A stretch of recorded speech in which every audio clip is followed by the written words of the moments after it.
Hello everybody, I'm Aditi from PTE Universe. In today's video, I'm going to help you with repeat sentences. बहुत सारे students और daily यही question होता है कि रिपीट सेंटेंसेस कैसे इंप्रूव करें और रियल एग्जाम में कैसे अटेम्प्ट करें.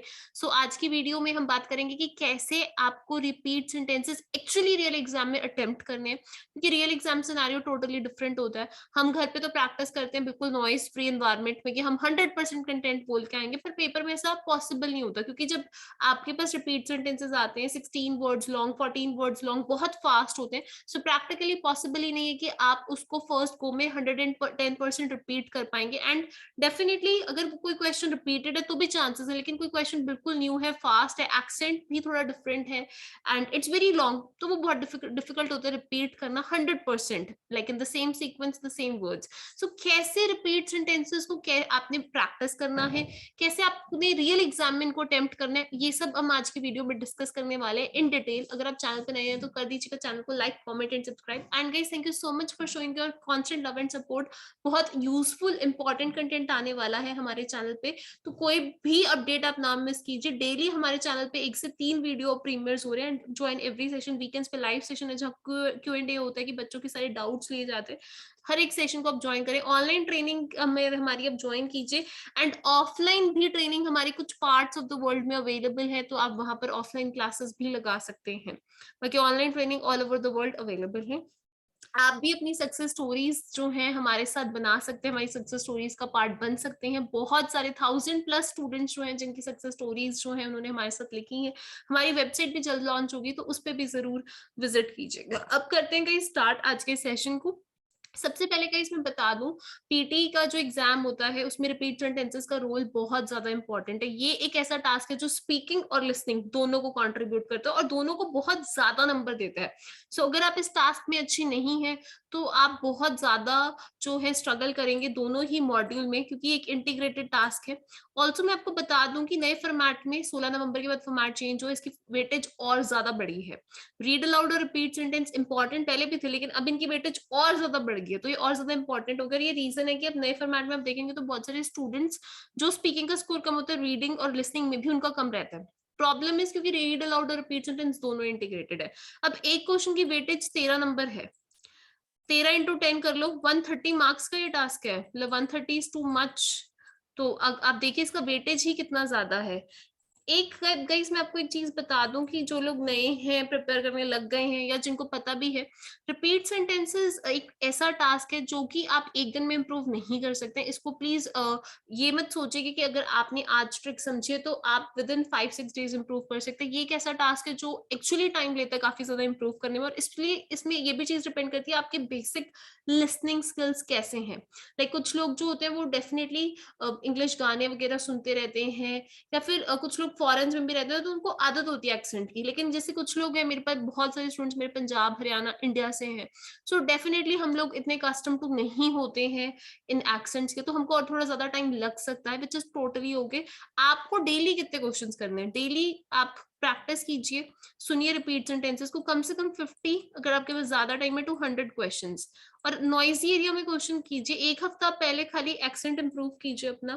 फाइन, सेकेंड हफ्ते में आप अपनी टेक्निक को फाइनलाइज कीजिए, आपको क्या टेक्निक हेल्प करिए जो मैं आज बताऊंगी. लेकिन थर्ड हफ्ता जो है या अपकमिंग हफ्ता, कुछ टाइम बाद आपको नॉइजी एरिया में कॉन्सेंट्रेशन इंप्रूव करनी है. मैंने इतने सारे स्टूडेंट्स देखे वो क्लास में बहुत अच्छा कर रहे होते हैं, लेकिन उनको ये बात वो समझते नहीं कि रियल एग्जाम में शुरू होने वाला है, रियल एग्जाम में इतना जो है शांति नहीं मिलेगी आपको. तो आप अपने आप को वैसे ही जो है प्रिपेयर करें. एक चीज और मैं आपको बता दूं, जो मैंने जब एग्जाम दिया था, मैंने खुद भी एग्जाम दिया था, तो मैंने भी प्रैक्टिस की थी. आपको भी मैं रिकमेंड कर रही हूँ. This is a very very easy to do thing, but it will help you a lot. Actually क्या होता है, हमारे ह्यूमन ब्रेन्स में होता है कि हम कोई भी नई चीज देखते हैं on the spot exam day पे, हम बिल्कुल डर जाते हैं, क्योंकि थोड़ा सा एक तो एग्जाम एंग्जाइटी रहती है, ऊपर से कुछ नया हुआ जो पहले से नहीं पता था होगा, उससे और डर लग जाता है. तो एक एग्जाम डे पे आपको इरेजेबल नोटबुक और मार्कर मिलता है, तो मार्कर आप खरीद सकते हैं. It will hardly cost you 10 to 15 rupees. ठीक है. इरेजेबल नोटबुक भी आपको मिल सकती है, मैं आपको उसका भी लिंक बता दूंगी. लेकिन उससे भी एक सस्ता है कि आप फाइल का कवर ले लें इसे प्लास्टिक का, एंड इस पे राइटिंग इनिशियल टेक्निक या कोई भी आपको रीड अलाउड प्रैक्टिस करने, रिटेल है, नोट मेकिंग करनी है, इस पे पहले ही आप करके देख लें। तो आपको, जैसे बच्चे कहते हैं ना मैम इरेजेबल नोटबुक पे नोट्स लिए जाएंगे, इरेजेबल नोटबुक पे हम टेक्निक से, इनिशियल टेक्निक से कर पाएंगे रिपीट सेंटेंस। सो ये आपको हेल्प करेगा। आप पहले ही मॉक टेस्ट भी सारे इसी से कीजिए। हम अपने जो ऑनलाइन ट्रेनिंग प्रोग्राम है गाइस, उसमें बहुत सारे sectional मॉक्स, full length mock student से करवा रहे हैं, बच्चे भेजते हैं मुझे, मैं उसी अकॉर्डिंग स्टूडेंट्स को गाइड करते हैं कि हाँ आपको मॉक टेस्ट एग्जाम बुक करना है नहीं करना, पूरे tips and tricks real exam questions cover करके जा रहे हो। यही रीजन है कि स्टूडेंट्स फर्स्ट अटेम्प्ट में स्कोर लेके आ पा रहे हैं। PT is not a difficult exam, आपको इसकी तैयारी सही तरीके से करनी है, जो कि मैक्सिमम लोग नहीं करते हैं। गाइस अब मैं आपको एक चीज बता दूं, आप एक सेंटेंस को सुनते हो और उसके कुछ सेकंड बाद ही आपको सेंटेंस रिपीट करना है। So it's not only about memory, definitely इसमें कुछ रोल मेमोरी का भी है, लेकिन उससे ज्यादा इसमें रोल ये है कि आप समझे कि इस टास्क को अटेम्प्ट कैसे करना है एग्जाम में भी, और जैसे मॉक टेस्ट है या डे टू डे में भी, क्योंकि जैसे आप डे टू डे लाइफ में अटेम्प्ट करेंगे वैसे ही आप रियल एग्जाम में अटेम्प्ट कर पाएंगे। सबसे पहले तो गाइस इस टास्क की ना आपको मार्किंग समझनी होगी। FPC, मैं एक बार फिर से रिपीट कर रही हूँ, FPC, तीन चीजें इसमें इंपॉर्टेंट है, फ्लुएंसी, प्रोनाउंसिएशन और कंटेंट। तो ये 5 फ्लुएंसी या 5 प्रोनाउंसिएशन, 3 कंटेंट है। 13 नंबर का एक क्वेश्चन है। एंड फ्लुएंसी के लिए इंपॉर्टेंट है कि आप सेंटेंस को फ्लुएंटली बोलिए। अब मैं आपको सच बताऊं तो बहुत सारे स्टूडेंट्स हैं वो रिपीट सेंटेंस के कंटेंट पे बहुत ज्यादा फोकस्ड हैं, क्योंकि उनको लगता है कि पूरा कंटेंट बोलना है। और जब बड़े रिपीट सेंटेंसेस होते हैं वहां कंटेंट जो है एग्जैक्टली बोलना मुश्किल हो पाता है, तो वहां वो कंटेंट नहीं बोल पाते पूरा। और एक्चुअली क्या होता है कि वहां फ्लुएंसी भी जाती है, प्रोनाउंसिएशन भी जाती है। कुछ लोग क्या है कि कंटेंट बोलने के चक्कर में जो है सेंटेंस को पूरा अटक अटक के बोलते हैं। जैसे मैं आपको एग्जांपल देती हूँ, I am going to get my desired score in PTE academic easily and quickly, ये एक सेंटेंस है। तो आपको रियल एग्जाम में कुछ लोग कैसे बोलेंगे, मैं बताती हूँ, फ्लुएंसी से रिलेटेड इश्यूज ऐसे होंगे, I am going to get my desired score quickly and easily. तो ये अटक अटक के हेजिटेशंस, ठीक है। पॉज हो गया, I am going to get my desired score quickly and easily, ये पॉज ले लेके बच्चे ने बोल दिया, लेकिन बोल दिया। इन सब से हमारा फ्लुएंसी का जो स्कोर है वो बहुत कम हो जाएगा। कुछ लोग टू फास्ट बोले, I am going to get my desired score quickly and easily, तो मुंह में बोला, प्रोनाउंसिएशन का स्कोर आपको बहुत कम आएगा, क्योंकि कंप्यूटर समझ ही नहीं पाया आपको आपने बोला क्या। So this is also very important कि आप जो बोल रहे हैं वो सिस्टम समझ पाए, क्योंकि ये एक कंप्यूटर बेस्ड टेस्ट है, this is not a human based test. I hope आपको समझ आ रही है। अच्छा, कुछ स्टूडेंट्स क्या है कि वो बोल के सेल्फ करेक्शन खुद को करेक्ट करते हैं, जैसे I am going to get score, I am going to get my desired score quickly and easily. तो ये सेल्फ करेक्शन है, इसको फॉल्स स्टार्ट दोबारा से रिपीट कर दिया, इससे और नंबर फ्लुएंसी के घटते, इसको स्ट्रेट अवे नो नहीं करना है, क्योंकि हमने जो है गाइस कहीं पे भी ऐसे स्कोर्स को लूज नहीं करना है। Content is important but it is not everything. Fine, content में हम अभी आपको मैं गोल्डन ट्रिक बता रही हूँ, प्लीज कॉपी और पेन से इसको लिख लेना। यहाँ पे ये स्कोर गाइड है जो पियर्सन ने खुद ही दी है और इसी में ट्रिक बेस्ड है। पियर्सन को खुद भी पता है कि पॉसिबल नहीं है कि एग्जैक्टली आप जो है सेंटेंस बोल सकें करेक्ट सीक्वेंस में। जब मैंने रिसेंटली एग्जाम अटेम्प्ट किया था तो इट वाज सुपर नॉइसी, इतना ज्यादा वहां पर शोर था। एंड मतलब एक साथ मैंने पियर्सन प्रोफेशनल सेंटर लांटे चंडीगढ़ दिया था एग्जाम, एंड काफी ज्यादा शोर था एग्जाम में, तो मेरे से भी कुछ सेंटेंसेस में गलती हुई। I scored 88 in listening. लेकिन यहाँ पर देखिए मैं एक चीज आपको बता दूं कि मैं फ्लुएंसी पे भी बहुत ज्यादा फोकस थी। आई रिमेम्बर एक सेंटेंस था जो बहुत लेंथी था और डेफिनेटली उसको मैं नहीं पूरा कर पाई, तो इट्स ओके, मैंने उसको हाफ बोलने की कोशिश की in the correct sequence with the fluency, ताकि मेरे स्पीकिंग के मार्क्स ना जाए। सो आप भी यही टेक्निक कीजिएगा। और मैं आपको बता दूं कि एग्जाम में एक चीज जो और हो जाती है, जो मेरा खुद का रियल एक्सपीरियंस है, स्टार्टिंग के एक दो रिपीट सेंटेंस के टाइम पे हम नर्वस होते हैं और कभी कभी क्या होता है कि मैसअप भी हम कर देते हैं, क्योंकि अब हम मैसअप कर देते हैं तो बैक ऑफ द माइंड चलता रहता है कि गलती हो गई, तो बच्चा उससे नर्वस हो जाता है। पर मैं आपको बता दूं कि ऐसा एग्जाम नहीं है कि 100% एक्यूरेसी चाहिए आपको, 90 आउट ऑफ 90 नहीं चाहिए, 90 में से 88, 89, 87 कुछ भी चलेगा। तो आपसे गलती हो गई, इट्स ओके।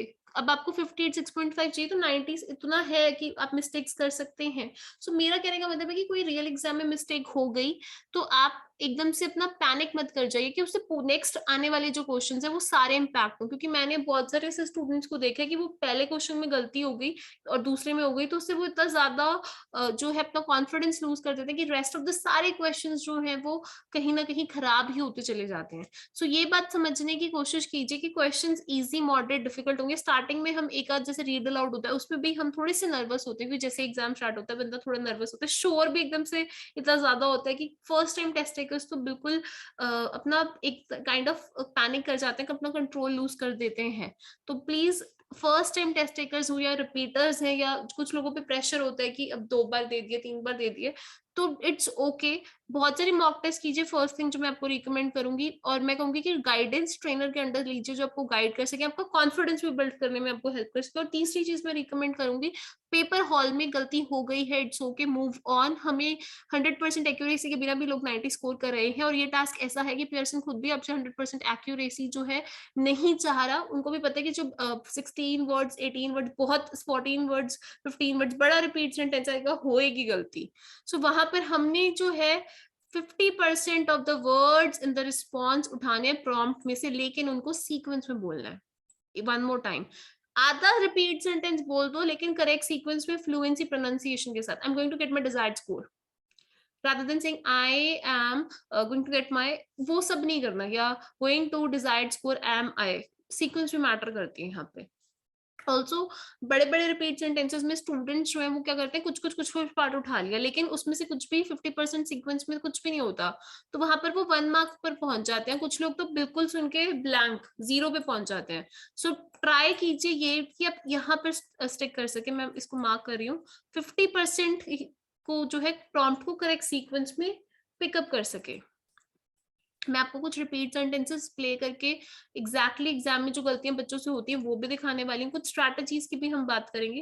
पहले मैं आपको ना गाइस कुछ गलतियां दिखाती हूँ। गाइस ऑल्सो अगर आप हमारे चैनल पे नए हैं तो मैं आपको बता दूं, ऑलरेडी बहुत सारी जो है वीडियोस जो है चैनल पर आ रही हैं, और बहुत सारी इंपॉर्टेंट रीडिंग के, स्पीकिंग की, लिसनिंग की जो है प्लेलिस्ट भी मैंने तैयार कर दी है। तो आप वीडियो सेक्शन पे जा सकते हैं, चैनल को सब्सक्राइब करेंगे, वहां पर आपको प्लेलिस्ट दिखेंगी जहां पर लाइव सेशंस भी हैं और एग्जाम बुकिंग, हर तरीके से हमने आपको हेल्प करने की कोशिश की है। कम्युनिटी टैब में आप जरूर जाइएगा जहां पर पोल्स हम लेते रहते हैं, और कुछ ना कुछ आपको वहां पर अपडेट मिलते रहते हैं। कुछ जो है मोटिवेशनल सक्सेस स्टोरीज भी मैं शेयर कर रही हूँ जो स्टूडेंट्स के स्कोर आ रहे हैं।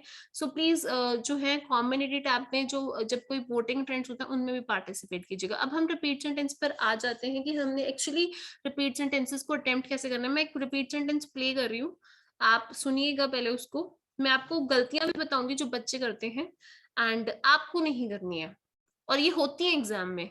तो अगर पहले पता लग जाएंगे तो आई होप होने के चांसेस थोड़े से कम हो जाएंगे।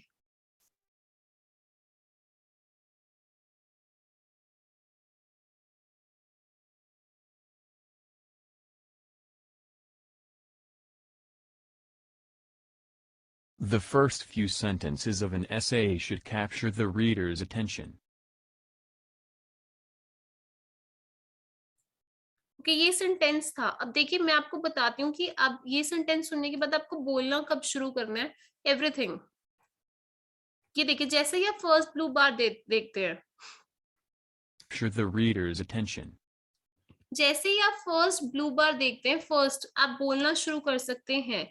अगर आपने 3 सेकेंड्स तक नहीं बोला तो माइक्रोफोन ऑटोमेटिकली ऑफ हो जाएगा और कुछ भी रिकॉर्ड नहीं होगा। सो ये चीज बहुत ज्यादा इंपॉर्टेंट है। अब एक रिपीट सेंटेंस को करने की कई स्ट्रैटेजीज है, मैं आपको स्ट्रैटेजीज बता देती हूँ। फाइन, एग्जाम में क्या होगा कि अभी जैसे बिल्कुल नॉइज फ्री था, बहुत सारे लोग एक साथ बोलेंगे। फाइन, हो सकता है कि आप रिपीट सेंटेंस कैच कर लें फिर भूल जाएं। तो मैं आपको कहूंगी कि पार्ट्स में रिपीट सेंटेंसेस को कैप्चर करने की कोशिश कीजिए कि हाफ पार्ट उठा सकूं चंक्स में, specially in the beginning. The first few sentences of the essay should capture the reader's attention. अब मैं इसको बोलूँ तो first few sentences of the essay should capture the readers attention. अगर मैं बहुत मुंह में बोलूंगी वो भी गलत है। लाइक कुछ लोग तो बहुत the first few sentences of the essay should capture the readers attention, बस उन्हें लगता है बोल दो, बट कंप्यूटर को समझ में आना चाहिए आप क्या बोल रहे हैं, ये नहीं कि आप बस बोल दें। कुछ लोग जो है वो अटक के बोलते हैं the first few sentences of should capture readers, तो वो भी ना हो क्योंकि इससे फ्लुएंसी का स्कोर कम होगा। फाइन, अब मैं स्ट्रैटेजीज की बात करती हूँ guys, and I will be just writing some strategies over here. कई स्ट्रैटेजी है गाइस, लेकिन आपको ये चेक करना होगा प्रैक्टिस करके, और ये एक दिन की प्रैक्टिस में नहीं पता लगेगा। वीकली 10 डेज 15 डेज बल्क में रिपीट सेंटेंसेस नॉइजी एरिया में कीजिए। स्टार्टिंग में जस्ट अपने लिस्टिंग स्किल्स इंप्रूव कीजिए, क्योंकि हम लोगों को सुनने की आदत नहीं होती। दूसरा, एक्सेंट टोटली डिफरेंट हो, उसको सुन के रिपीट करने की आदत नहीं होती, तो उस पर वर्क कीजिएगा। एंड देन ये स्ट्रैटेजी देखिएगा, कुछ लोग गाइस क्या करते हैं कि वो साथ ही साथ रिपीट करते हैं, जैसे रिपीट सेंटेंस के साथ रिपीट करते हैं फिर से रिपीट करते हैं। कुछ लोगों की ये स्ट्रैटेजी होती है। तो कुछ लोग इनिशियल्स लिखते हैं। Now writing initials is useful, मैंने भी इससे बहुत प्रैक्टिस करी। अगर आपने पुरानी वीडियोस नहीं देखी हैं तो आप देख लेना, मैंने रिपीट सेंटेंस पे एक प्रॉपर 6-7 वीडियोस बनाई हैं अलग अलग टेक्निक से। सो राइटिंग इनिशियल्स के करते हैं, I am going to London, I am going to London, वो फटाफट कॉपी पे लिख लेते हैं, फिर वो बोलते हैं गोइंग टू लंडन। लेकिन कुछ रिपीट सेंटेंसेस इतने फास्ट होते हैं एग्जाम में, plus back to back questions होते हैं, कहीं ना कहीं एग्जाम एग्जाइटी, एग्जाम प्रेशर भी रहते हैं। हर क्वेश्चन आप राइटिंग इनिशियल टेक्निक से नहीं कर पाते हैं। आपको भी देखना है कि आप कहीं लिख के भूल तो नहीं रहे हैं। So this technique takes really a lot of time, और पर ये यूजफुल है। आपको देखना पड़ेगा आपको हेल्प क्या कर रही है। एक टेक्निक क्या होती है कि फर्स्ट हाफ सेंटेंस को लिख लेना, जैसे I am going, first half लिख लो, I am going to London, second half remember कर लो। तो दूसरे कुछ लोग क्या करते हैं कि सेकेंड हाफ लिख लेते हैं,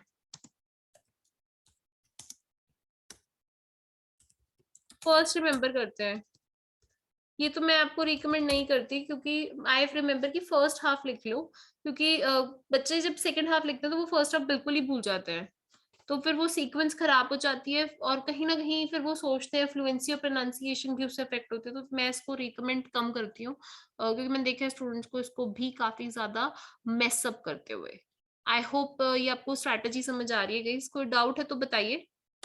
ओके, सो ये थी स्ट्रैटेजीज की हमने बात करी। अब एग्जाम्स में मैंने कॉमन मिस्टेक स्टूडेंट्स की बता दी है, लेकिन मैं आपको बता दूं कि आपको क्या करना है कि try to remember the sentence in chunks या पार्ट्स। चंक्स या पार्ट्स में जो है सेंटेंस को रिमेम्बर करने की कोशिश कीजिए, उसको बोलने की कोशिश कीजिए। और जैसे जैसे I am going to get my desired score in PTE academic quickly and easily in the first attempt, ये है, let's say this is a very long sentence. अब मेरे को आधा याद रहा, I am going to get my desired score in PTE academic, मैं भूल गई हूँ आगे, तो मैं फिलर डाल सकती हूँ, and I am also going to pass it.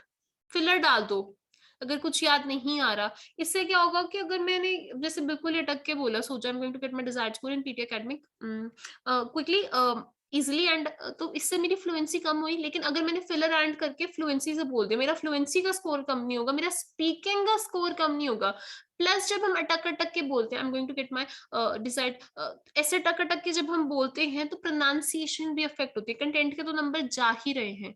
So what I am trying to say is कि ऐसा ना हो कि फ्लुएंसी भी आपकी सफर करे, प्रोनाउंसिएशन भी, कंटेंट भी, तीनों ही चीजें सफर करें। क्योंकि जब तीनों चीजें सफर करेंगी तो हमारा स्कोर बहुत ज्यादा सफर करेगा। इंटीग्रेटेड टास्क है, हाई वेटेज टास्क है, स्पीकिंग को भी बहुत ज्यादा नंबर दे रहा है, लिसनिंग को भी, तो रिस्क देना भी बिल्कुल भी नहीं बनता है, ले ही नहीं सकते आप risk.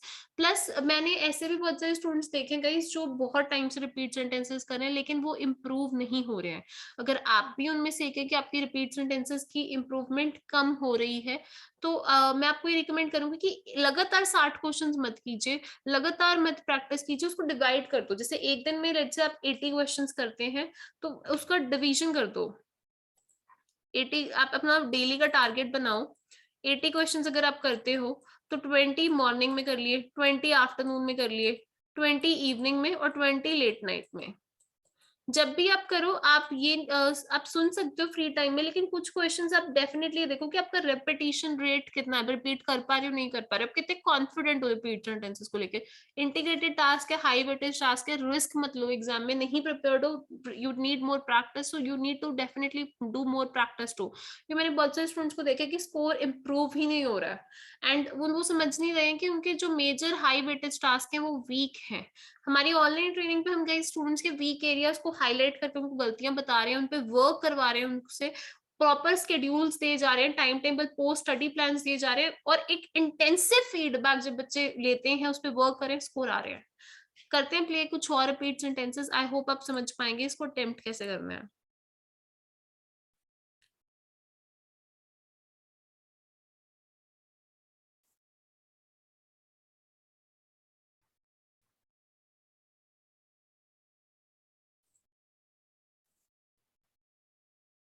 So I'm playing a sentence, you just try to repeat it. At the 1830, periodicals appeared in large numbers in America. सो जैसे ये एक रिपीट सेंटेंस है, फर्स्ट ब्लू बार दिखते ही रिपीट करना आपको शुरू कर देना है। फाइन, अब अगर आपको रिपीट सेंटेंस है यहाँ The पे first जैसे few sentences of an essay ये है, जैसे repeat sentence, at the 1830 periodicals appeared in large numbers in America। अब जैसे ये है रिपीट सेंटेंस, अब आपको द एंड द छोटी गलतियां, आर्टिकल्स की गलतियां बहुत कॉमन है, क्योंकि ऑफ कोर्स जब repeat sentence back to back real exam में होते हैं तो कहीं ना कहीं आप जो है आर्टिकल्स पे इतना फोकस नहीं कर पाते। You try to focus on, आपका फोकस ज्यादा रहता है कि आप वर्ड्स कैप्चर कर सके चंक्स में। सो मैं अब आपको 50% of the content in correct sequence क्यों कह रही हूँ, कि ताकि आप अगर फ्लुएंटली उसको बोल भी दोगे। आपने बोला at 1830 periodical appears in large numbers in America, तो यहाँ पर भी आपका हाफ सेंटेंस करेक्ट सीक्वेंस में फ्लुएंसी सही है, प्रोनाउंसिएशन, तो 12 आउट ऑफ 13 हो पाएगी। And this is a really good score. इससे आप रिपीट सेंटेंसेस इजीली पास कर सकते हैं। प्लस कुछ रिपीट सेंटेंसेस बहुत इजी भी होंगे, एग्जाम में शॉर्ट होंगे, वो आप 100% कैप्चर कर पाते हैं अगर आपने इतनी ज्यादा प्रैक्टिस करी। सारे के सारे रिपीट सेंटेंसेस लॉन्ग नहीं होते, सो डोंट बी स्केयर्ड। खाली हमको किन चीजों पे वर्क करना होता है, मैं आप रियल एग्जाम एक्सपीरियंस के माध्यम से आपसे तक शेयर कर रही हूँ। एक जो प्रॉब्लम होती है वो ये होती है कि हमें बहुत बारी फोकस नहीं कर पाते हम नॉइज में। अगर आप एक्चुअली नॉइज एरिया में प्रैक्टिस करते हैं तो आप उसको भी कस्टम टू हो जाते हो, आपको उसमें भी दिक्कत नहीं आती। लेकिन अगर आप बिल्कुल शांति में प्रैक्टिस करें, आपने कभी करा ही नहीं, तो आपको स्पीकिंग में आपके स्कोर्स फ्लक्चुएट कर सकते हैं। प्लस सेकंड प्रॉब्लम क्या होती है कि स्टूडेंट्स थोड़े थोड़े क्वेश्चन करके ले आते हैं कि हो ही जाएंगे, बट अगर आप रियल एग्जाम की मतलब एग्जाम से पहले प्रैक्टिस में ही नहीं कर पा रहे हो तो ऑन द एग्जाम डे नहीं कर पाओगे, क्योंकि पैनिक आप करोगे, स्ट्रेस भी होगा, एग्जाइटी भी होगी। Plus one more thing which is very important is कि ये क्वेश्चंस का वेटेज बहुत ज्यादा है, तो यहाँ पर गलती भारी जो है पड़ेगी अगर तैयारी कम रही। ये छोटी मोटी गलतियां भारी नहीं पड़ेंगी, 12 आउट ऑफ 13 कुछ कंटेंट मिस हो गए, गलती ये होती है कि हमने इसकी तैयारी कम की हुई होती है। तो इन चीजों पे वर्क करें, एंड आई होप ये सेशन आपको हेल्प करेगा। कुछ और रिपीट सेंटेंस में प्ले करना चाहूंगी, एंड आई होप आप उसको रिपीट करने की जो है कोशिश करेंगे। should capture.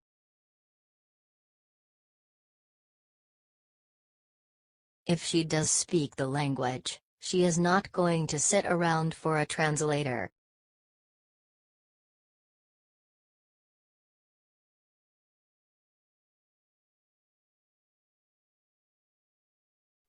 जैसे ही आपको फर्स्ट लूप बार दिखता है बोलने की इसको If कोशिश, she does speak the language, अगर एंड द की भी गलती भी होती है, सेकंड हाफ भी आप कैप्चर कर सकते हैं। She is not going to sit around for a translator.